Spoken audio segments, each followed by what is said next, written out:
بس هو قفل خلاص. يعني عايزين نعرف رأيك يا كابتن جمال من الناحية الفنية في مباراة الأهلي والزمالك. توقعنا أنا وكابتن وليد كده السيناريو للماتش أو التشكيل الفريقين، فعايز أعرف وجهة نظر حضرتك كابتن جمال. بص، المباراة ديت أتمنى إن تطلع مباراة نظيفة جدا، لأن الأهلي والزمالك واضح إن هيقابلوا بعض ثلاث مرات. يوم الاثنين، واكيد في الكونفدراليه ان شاء الله، والسوبر الخندوري او كاس كده اللي هو اربع مرات يا كابتن، يعني 4 مرات بالكاس والسوبر، ولو لعبوا بعض 4 مرات في شهر.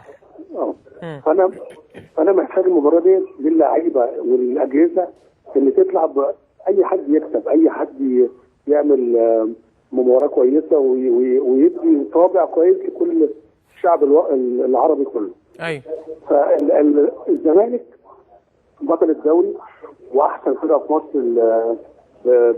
بشهاده كل الخبراء هذا الموسم.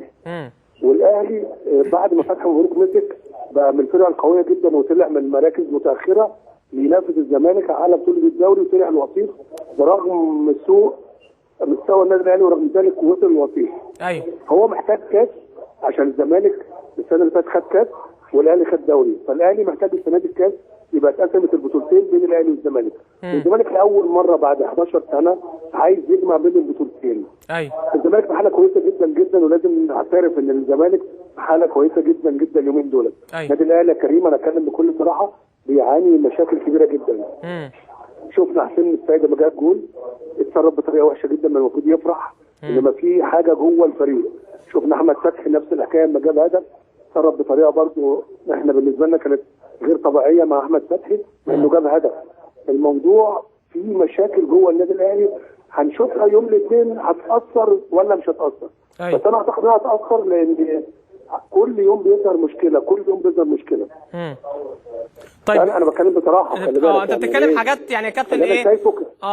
كمشاكل داخل النادي الاهلي، لكن انت اللي أنا شايفه كناحيه فنيه يعني جوه اللي انا شايفه من بره. الكل بينسى الكلام ده قبل ماتش الاهلي والزمالك. غياب برضه حسام غالي قائد الفريق كريم، ده هيبقى مؤثر جدا للنادي الاهلي، لان حسام غالي الفتره اللي فاتت عالي جدا جدا وبيعرف يقود الفريق صح ولعيب كوره كويس.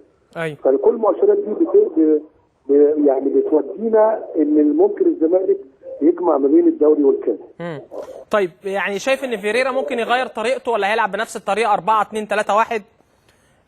في المباراه القادمه يا كابتن؟ هو ده اللي انا خايف منه يا كريم. يعني لو الزمالك لعب عادي ومرتضى منصور ادار المباراه الزمالك هيكسب. فيريرا ما عندوش فكره، والناس كلها بتقول ده احسن مدرب، وكان مدرب مورينيو، وكان عايز اقول لك حاجه بس عشان يعني حضرتك بتقول ان لو المستشار مرتضى هو اللي ادار المباراه او عمل التشكيل الزمالك يكسب؟ طبعا فيريرا ما عندوش فكره، صدقني. انا بقوله كجمال عبد الحميد مع كريم حسن شحاته في برنامج كوره كل يوم، فيريرا يا جمهور الزمالك ما عندوش فكره. وقف بس ده واخد الدوري مع الزمالك يا حاجه. لا اسمعنا كريم، ماشي. لا حول لي ولا قوه في مباراه المقصه، لا حول لي ولا قوه في مباراه الاهلي، لا حول لي ولا قوه في مباراه السموحه، اللي هم 3 فرق اجمد فرق في الدوري، وقفوا قدامهم مش عارف يعمل حاجه. فاهمني؟ ما عرفش يغير تشكيل حتى يتعادل، ما عرفش يغير تشكيل حتى يجيب هدف، ما يعرفش يغير تكتيكه، وقف يتفرج زينا زي ما بنتفرج احنا على الملعب. فانا بقول ان فيريرا ده اللي انا خايف منه، ان هو ما ياخدش الماتش. يعني كل الناس بتقول ده مدرب عالمي، لا مش مدرب عالمي. مدرب عالمي كسب الاسيوطي ايه يعني، كسب النصر ايه يعني، كسب دمنهور ايه يعني، الناس دي هيبقوا هبطت.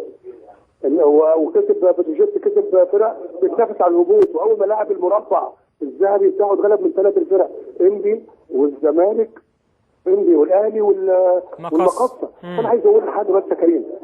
فيريرا الماتش دوت لما كسبوش لازم مرتضى منصور يقول له شكرا متشكرين مع السلامه. الماتش ده انا بقول لك مش بيعرف يقود الماتشات الكبيره، مش بيعرف. هيلعب بقى 3-2 4-3-4-2-3-1 يلعب باي طريقه، خلي اللعيبه تلعب وخلي فيريرا يعني كابتن جمال عبد الحميد بيطالب المستشار مرتضى منصور باختيار التشكيل وطريقه اللعب في المباراه. ايوه لا خلي بالك انا مش بتكلم كلام غريب يا كريم، هو قال بنفسه ان انا عملت التغيير وانا اللي كنت المباراه واللي كان مش عاجبه يروح وكسب الزمالك.